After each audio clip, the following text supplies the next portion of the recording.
Hello, and welcome to part 2 of the Pacific Theater of War by Learning the Social Sciences.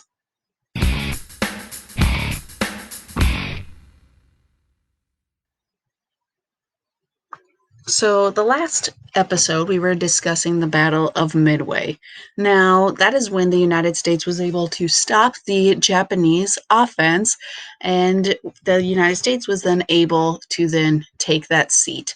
Now, the big thing for the United States for its intelligence service was to take out Yamamoto, their main admiral, and they were able to get his location and his plane itinerary and were able to shoot him down in April of 1943. And with that, the Japanese morale sank when they heard about his death, and the United States morale went up thanks to the United States Navy planes that were able to shoot him down. Now, the United States was continuing its policy of island hopping, simply going across the Pacific Ocean in a way to take various islands that we felt were important enough to take. We did not take every single island. There wasn't enough time or resources to do that. We simply focused on areas that we needed to take and then move on. And one of those islands was Saipan. The United States attacked it in August 1944. Now, the residents of the island had been fed a lot of propaganda by the Japanese, and so when the United States officially took the island, residents were in fear of U.S. soldiers. Some people even committed suicide by swimming out to sea until they drowned or jumping off of cliffs. It was an extremely sad thing. You had United States soldiers trying to talk to them, even with a megaphone, to tell them not to. However, of course, you would have to be speaking the right language for that. But they were unsuccessful in stopping some people from making that decision. But it does definitely demonstrate the power of propaganda. Now, Japan was in a political crisis. The government could no longer hide the fact that they were losing the war. The United States was moving ever so closer to Japan. And so Tojo officially resigned on July 18th, 1944. And shortly with that, the United States started to conduct air raids over Japan on a routine basis. Now, as the United States were bombing Japan, they were looking for a base to take that had an airstrip, or an island to take that had an airstrip, where the United States could also place fighter planes that could escort the bombers as they went to Japan. And that island would be Iwo Jima. The United States landed there on the island February 1945. Now, the battle will last 22 days, and it will be a hard fought battle on the side of the mountain. But something that is very ironic, when the United States forces landed, it was quiet, very quiet. The Japanese forces had basically dug in and were waiting for the U.S. to come towards them, and then they would attack on the mountainside, the hillside, where the fighting would be the most brutal. A little under 7,000 Americans were killed in the battle, and almost all of the Japanese soldiers that were stationed on Iwo Jima, 21,000 of them were killed, 19,000 of them wounded. And of course, after the United States was able to reach the top of the mountain, we have that iconic flag raising picture. Now, of course, the picture is not of the actual first raising of the flag, but the second raising of the flag, as the photographer asked soldiers to re-raise it for him to be able to catch that iconic image. But it is still an iconic image for World War II. So much so that we have replicated it as a war memorial in Washington, D.C., or in Arlington, Virginia. So the Japanese on their home front. In 1940, 50% of the people living in Japan lived in rural communities, and about 6% of the population had a radio. So mass propaganda to the nation was difficult, but hiding bad news was a lot easier. So people in rural communities knew little of the details about what was going on with the invasion of China that started in 1937. Officials would have to travel to areas to give them updates. However, you could also get updates if you received mail from soldiers that were fighting in China. Now, Japan started to really build up on its propaganda network. It could not ever reach a level like Germany had achieved under Adolf Hitler, but they were definitely building it up, trying to overcome their rural community issues. Now, they had the National Spiritual Mobilization Campaign, which was an overarching campaign to put all nationalistic organizations under one roof and to kind of coordinate their efforts.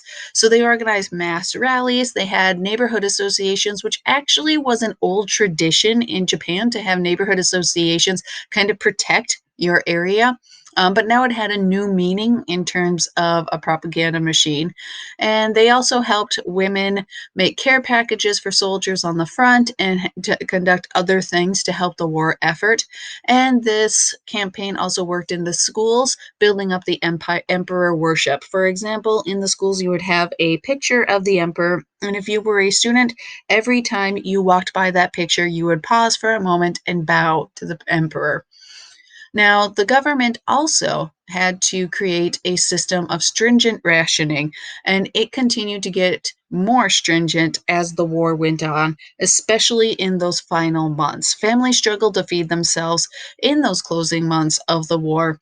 And it is unknown then how many people would have died simply by starvation if the war would have continued on, maybe even pushing into 1946. So the United States pushed closer to Japan. In 1945, the United States began targeting cities in order to coerce Japan into surrendering. 66 major Japanese cities were bombed. On March 9th through the 10th, 1945, the most destructive bombing in human history occurred when the United States, at that point in time, bombed Tokyo. 80 to 130,000 people were killed, and 500,000 civilians were killed overall with all of these bombing campaigns. Now, the United States continued to push forward with its navy. The next battle that occurred was the Battle of Leyte Gulf, which basically the Japanese navy was virtually destroyed. The United States radar technology and other technology had vastly improved and passed the Japanese ability, which gave the Americans in these naval battles an advantage with every one of them. However, at the Battle of Leyte Gulf, we started to see the kamikaze flights as Japanese fighter pilots or bomber pilots would take their planes and crash them into United States ships to try to sink them. A very fiercely fought battle was fought on the island of Okinawa, which was fought from April to June 1945. This is the United States officially attacking a Japanese island. All 110,000 Japanese defenders will be killed, and 21,000 Americans will be killed. If you're somebody who watches movies, you may know a little bit about it if you have seen the more recent movie Hacksaw Ridge, which depicts the story of Desmond Doss, somebody who was a conscientious objector but served as a medic during the battle. And he spent quite some time in a very dangerous position at the top of Hacksaw Ridge, rescuing injured soldiers and then helping them down the side of a cliff so that they could receive medical care and survive. So you can, if you haven't seen Hacksaw Ridge, but it is definitely rated R, so you have to be old enough to be able to see that.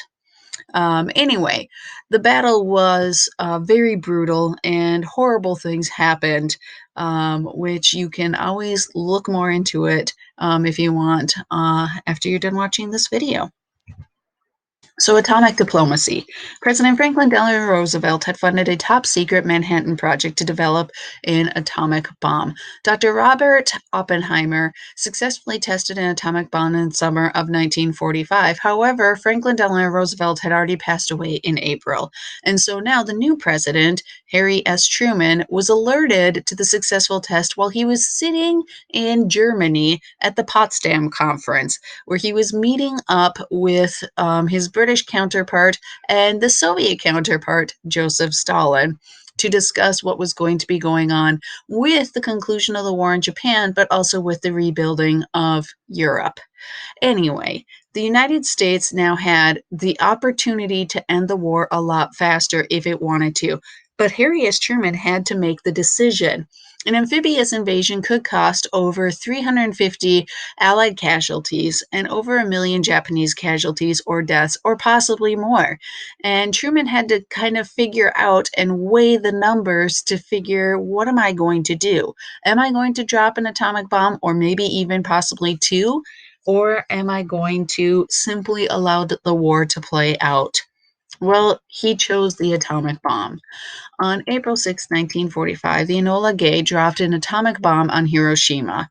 Now, the estimates vary from 80,000 up to 140,000 people were killed in that bombing. Tens of thousands were injured, and this is when they started to notice what radiation sickness was. 80% of the buildings were destroyed. Now, how do we have such a varying degree of who was killed? Well, who do you include in the statistics? If somebody dies months and months and months later of radiation sickness, did they die as a result of the bombing, or did they not die as the result of the bombing? It's tough to say. If somebody now dies maybe 3 years later of cancer, is the cancer caused by radiation? Yes or no? So we do have different statistics in terms of how many people were killed because of the bombing. Now, Japan did not surrender immediately after the Hiroshima attack, and so the United States dropped another atomic bomb on August 9th, 1945, on the city of Nagasaki, where we have roughly 70,000 people dying and 60,000 people getting injured. After that, on August 14th, 1945, Emperor Hirohito surrendered, which then meant we had the Victory in Japan Day. The formal surrender was signed on September 2nd, 1945, aboard the battleship Missouri in Tokyo Bay.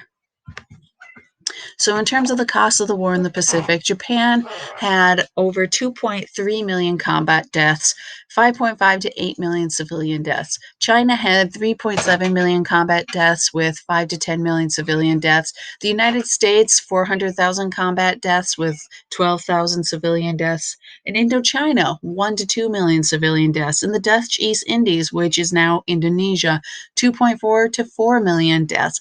The numbers are high, and this is not including what was experienced over in Europe with, say, nations like Great Britain over there, with Germany, with the Soviet Union over there. Anyway, when you include all combat and civilian deaths, World War II becomes the most destructive war in history, with estimates as high as 60 million people killed, including 25 million up to 26 million Russians.